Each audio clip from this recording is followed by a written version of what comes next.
Hi guys, napansin niyo yung trending 'di ba yung babaeng nagpatulpo about dun sa sustento ng tatay niya ata na 500 a day.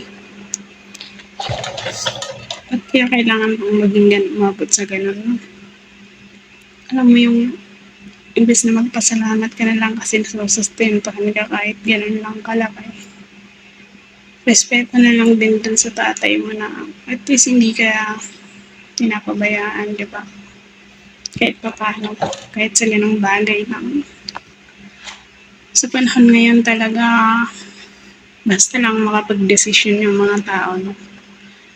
Basta lang sa tingin nila kung ano lang yung maisipan. Hindi na nila pinag-iisipan ng maigi kay kung anong kahihinat na ng mga ginagawa nila. Wala naman tayong say na masama doon, pero yun, yung kaya naman tsagain kay kung yun lang yung kaya ng ama mong ibigay sa'yo, bakit ka maghahanap ng iba? Hindi magsumikap ka na lang para pagdating ng araw, yung mga bagay na hindi mo nakuha sa ngayon dahil sa ganyang sitwasyon, makuha mo. Hindi mo kailangan, ewan ko kung, hindi ko rin kasi maisip kung gusto lang nilang mapag-usapan yung pamilya nila, gusto nilang makakuha ng simpatya ng ewan ko ba't kailangan umabot sa ganong sitwasyon papatulpo dahil lang sa 500 pesos na sustento a day. Diyos mo, ang dami-dami kong kakilala na mula sa pagkabata hindi nila naranasan masuportahan ng magulang nila kahit nandyan yung magulang nila. Yung tipong wala pa sila sa tamang edad pero kailangan na nilang kumayod para masuportahan yung pangangailangan nila. Diba? Tapos ikaw, nakakatanggap ka na, naghahanap ka pa ng mas higit. Wala talaga sa panahon ngayon. Hindi natin kinukumpara yung kung ano man yung noon sa ngayon. Pero napapansin lang natin. Ngayon mas nakikita na kasi natin kung paano yung sistema sa paligid natin. Dahil ang bilis ng impluensya sa social media. Ang bilis mapag-usapan dahil sa social media ng mga nangyayari sa paligid natin. So, may kanya-kanya tayong opinion dun. May kanya-kanya tayong pananaw pagdating sa ganong bagay.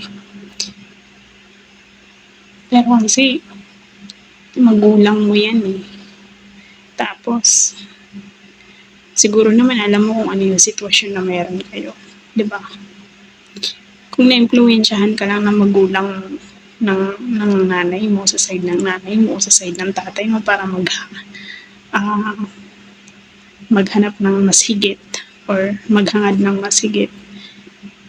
Siguro naman, di ba, kung nasa tamang edad ka naman na kung nakakapag-isip ka naman na nakikita mo naman na kung paano yung sitwasyon. Matuto sana tayong bawat isang tingnan yung both side, yung timbangin yung mga bagay-bagay bago tayo magdesisyon ng kung anong gusto natin gawin at mangyari. Yun talaga yung pinaka-importante. Kailangan talaga pinag-iisipan natin bago natin gawin yung mga bagay-bagay. Kahit pa sabihin na may mga bumubulong sa'yo, may mga nag-iinganyo sa'yo na gawin yung ganito, gawin. Isipin mo pa rin kung ano yung pwedeng kahinatnan na mga pwede mong gawin. Yung mga posibilidad na pwedeng mangyari. Kasi hindi lang, lalo na kung sa ganyang bagay, pamilya, hindi lang ikaw yung malalagay sa kahihiyan, hindi lang ikaw yung malalagay sa langanin, hindi lang yung taong nirereklamo mo, kundi pati yung sarili mo, diba? Yung sarili mo mismo. Yung sarili mo, yung magulang, lalo kung magulang, sa kapal magulang. Hindi ko maintindihan kung ano yung point. Ba't kailangan nila umabot sa tulpo?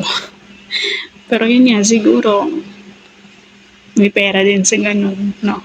Pera-pera na lang. Hindi ko alam. For the content, ganun. For the show. Pero, buhay nila yun. Wala tayong say doon. Ang akin lang, sa point of view ko lang is, ano, yun lang, respeto sa bawat isa. Manimbang sa pagdidesisyon ng walang napapahiya, walang pagsisisi sa uli. Yun lang.